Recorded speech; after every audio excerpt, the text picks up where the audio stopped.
ரொம்ப வித்தியாசமான ஒரு புத்தகத்தை பத்தி தான் நாம இன்னைக்கு பார்க்க போறோம்.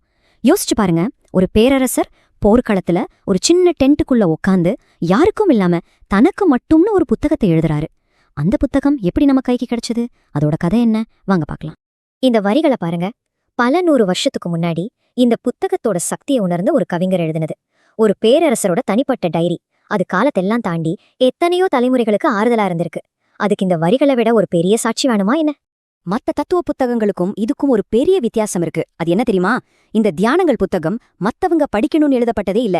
இது ஒரு தனிப்பட்ட டைரி. சொல்லப்போனா உலகத்திலேயே ரொம்ப சக்தி வாய்ந்த ஒரு மனுஷன் தன்னோட மனசை அமைதிப்படுத்திக்க தனக்குத்தானே வழிகாட்டிக்க பயன்படுத்தின ஒரு சீக்ரெட் டூல். அப்போ ஒரு கேள்வி வருதில்ல, எப்படி ஒரு ரோமானிய பேரரசரோட பர்சனல் டைரி கிட்டத்தட்ட 2000 வருஷம் கழிச்சு நம்ம கைக்கு கிடைச்சது? இதுதான் இன்னைக்கு நாம பார்க்க போற சரித்திர மர்மம். போர்கள், சாம்ராஜ்யங்களோட வீழ்ச்சி, காலத்தோட அழிவு, இது எல்லாத்தையும் தாண்டி அந்த வார்த்தைகள் எப்படி தப்பிச்சு வந்தது? வாங்க இந்த நம்ப முடியாத பயணத்தை பத்தி நாம தெரிஞ்சுக்கலாம். சரி, முதல்ல இந்த புத்தகம் எப்படி இவ்ளோ கால சோதனைகளை தாண்டி வந்துச்சுன்னு பார்க்கலாம். உண்மையை சொல்லணும்னா அதோட பயணம் ரொம்பவே ஆபத்தானதா, நிச்சயமற்றதா இருந்திருக்கு. கேட்டாலே ஆச்சரியமா இருக்கும். இந்த டைம்லைனை கொஞ்சம் பாருங்களே. நடுவுல எவ்ளோ பெரிய கேப்! 100 வருஷமா எந்த தகவலும் இல்ல.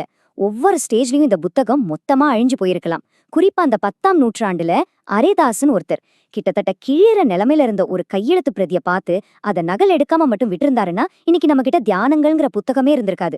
ஒவ்வொரு படியிலையும் அதோட உயிர் ஒரு நூலிழையில தான் தொங்கிட்டு இருந்திருக்கு. இந்த மேற்கோள் அததான் சொல்லுது.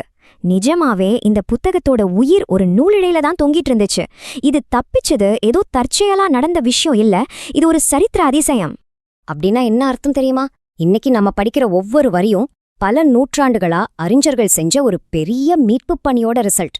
காப்பி பண்ணவங்க செஞ்ச தவறுகள், காலத்தால அழிஞ்சு போன பகுதிகள், இதெல்லாத்தையும் சரி செஞ்சு மார்க்கஸோட உண்மையான வார்த்தைகளை மீட்டெடுக்க அவங்க எவ்வளவு உழைச்சிருக்காங்க. அவங்கனாலதான் இன்னைக்கு நம்ம மார்க்கஸோட பேச முடியுது. சரி, இதுவரைக்கும் இந்த புத்தகம் எப்படி தப்பிச்சதுன்னு பார்த்தோம். இப்போ முக்கியமான கேள்வி, ஏன் மக்கள் இத காப்பாத்த இவ்ளோ மெனக்கட்டாங்க?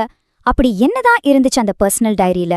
யாரெல்லாம் இந்த புத்தகத்தை படிச்சிருக்காங்கன்னு பார்த்தா ஆச்சரியமா இருக்கு. மகா ஃப்ரெடரிக்ல இருந்து அமெரிக்க அதிபர் பில் கிளின்டன் வரைக்கும். ஏன் இவ்ளோ வித்தியாசமான ஆட்கள் ஒரே புத்தகத்தை தேடி வந்தாங்க? ஒரு பேரரசர், ஒரு கவிஞர், ஒரு விவசாயி, இவங்க எல்லாருக்கும் பொதுவா என்ன தேவை இருந்திருக்கும்? வில்லியம் பேசியோட இந்த வார்த்தைகள் அந்த கேள்விக்கு ஒரு அழகான பதில சொல்லுது. அதாவது, வெளியுலகம் எவ்வளவு குழப்பமா, வலியா, தோல்வியா இருந்தாலும் சரி, நமக்குள்ளேயே ஒரு அமைதியான, யாராலும் ஜெயிக்க முடியாத ஒரு இடம் இருக்கு. மார்க்கஸ் இதுக்கு வச்ச பேருதான் உள்கோட்டை. வெளியில என்ன நடந்தாலும் அசைக்க முடியாத ஒரு மனவலிமை. சரி, மார்க்கஸோட இந்த உள்கோட்டைக்கு எது அடித்தளம்னு நினைக்கிறீங்க? நன்றி. ஆமா, நீங்க கேட்டது சரிதான். நன்றி உணர்வுதான். தன்னோட வாழ்க்கைய செதுக்குனவங்களுக்கு அவர் காட்டுற நன்றி. புத்தகத்தோட முதல் அத்தியாயமே அவர் யார்கிட்ட இருந்து என்ன கத்துக்கிட்டாருங்கிற ஒரு பெரிய லிஸ்ட் தான். அதுல பாருங்க, உலகத்திலேயே ரொம்ப சக்தி வாய்ந்த ஒரு மனுஷன் முதல்ல தன்னோட அம்மா கிட்ட இருந்து கத்துக்கிட்ட எளிமையான பாடங்களை பத்தி பேசுறாரு. இதுவே எவ்வளவு பெரிய விஷயம்! பணம், பவர் இதெல்லாம் இல்ல. அடக்கம், தாராள குணம், எளிமை, இதெல்லாம் தான் ஒரு நல்ல வாழ்க்கைக்கான அடித்தளம்னு மார்க்கஸ் தன்னோட அம்மா கிட்ட இருந்து கத்துக்கிட்டாரு. அடுத்து அவரோட முதல் டீச்சர். அவர்கிட்ட இருந்து வெறும் பாடத்தை மட்டும் கத்துக்கல, வாழ்க்கைக்கு தேவையான பிராக்டிக்கலான விஷயங்களையும் கத்துக்கிட்டாரு. தேவையில்லாத சண்டையில தலையிடாம, தேவையில்லாத விஷயங்கள்ல கவனம் செலுத்தாம தன்னோட வேலையை மட்டும் பாக்குறது. இன்னைக்கே நம்ம சோஷியல் மீடியா உலகத்துல இந்த ஒரு அட்வைஸ் எவ்வளவு முக்கியம்னு நீங்களே யோசிச்சு பாருங்க. அடுத்து செக்ஸ்டஸ்ங்கிற ஒரு தத்துவ ஞானி. இவர்கிட்ட இருந்துதான் புயலுக்கு நடுவுல எப்படி அமைதியா நிக்கிறதுங்கிறத மார்க்கஸ் கத்துக்கிட்டாரு. ஒரே நேரத்துல வலிமையாவும் இருக்கணும், அன்பாவும் இருக்கணும், உணர்ச்சிகளுக்கு அடிமையாகாம அதே சமயம் கருணையோட நடந்துக்கணும். இந்த பேலன்ஸை கத்துக்கிறது தான் உண்மையான ஞானம். இதுதான் மார்க்கஸ் நமக்கு காட்டுற வழி.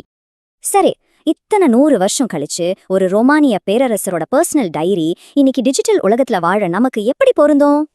அதுக்கு ஒரு பவர்ஃபுல்லான உதாரணம் இருக்கு. ரஷ்ய கவிஞர் ஜோசப் பிராட்ஸ்கியோட வாழ்க்கையில நடந்த ஒரு சம்பவம் தான் அது. பிராட்ஸ்கி சொல்றாரு, என் வாழ்க்கையிலே ரொம்ப மோசமான ஒரு சாயங்காலத்துக்கு அப்புறம் ஹோட்டலுக்கு திரும்பினேன்னு. அந்த நேரத்தை கொஞ்சம் கற்பனை பண்ணி பாருங்க. மனசு உடைஞ்சு விரக்தியோட உச்சத்துல வாழ்க்கையில ஒரு மோசமான கட்டத்துல அவர் இருந்திருக்காரு. அப்படி ஒரு நேரத்துல அவர் மார்க்கஸ் எரேலியஸோட குதிரை சிலைக்கு முன்னாடி நிக்கிறாரு. அப்போ அந்த பளபளக்கிற சிலை மெதுவா அசைய மாதிரி அவருக்கு தோணுது. அந்த ஒரு நொடியில 2000 வருஷ இடைவெளி காணாம போயிடுச்சு. ஒருத்தரோட வலிக்கு இன்னொருத்தரோட வலி மௌனமா ஆறுதல் சொல்லுச்சு. கடைசியா இந்த தியானங்கள் புத்தகம் நம்ம ஒவ்வொருத்தரையும் கேட்கிற கேள்வி இதுதான். இந்த குழப்பமான உலகத்துல உங்களுக்கான சொந்த உள்கோட்டைய நீங்க எப்படி கட்ட போறீங்க? நம்ம ஒவ்வொருத்தரும் நம்மளோட சொந்த உள்கோட்டைய கட்டியே ஆகணும். உங்க கோட்டைக்கு எது அடித்தளமா இருக்கும்? மார்க்கஸோட வார்த்தைகள் இன்னிக்கும் அந்த பயணத்துக்கு ஒரு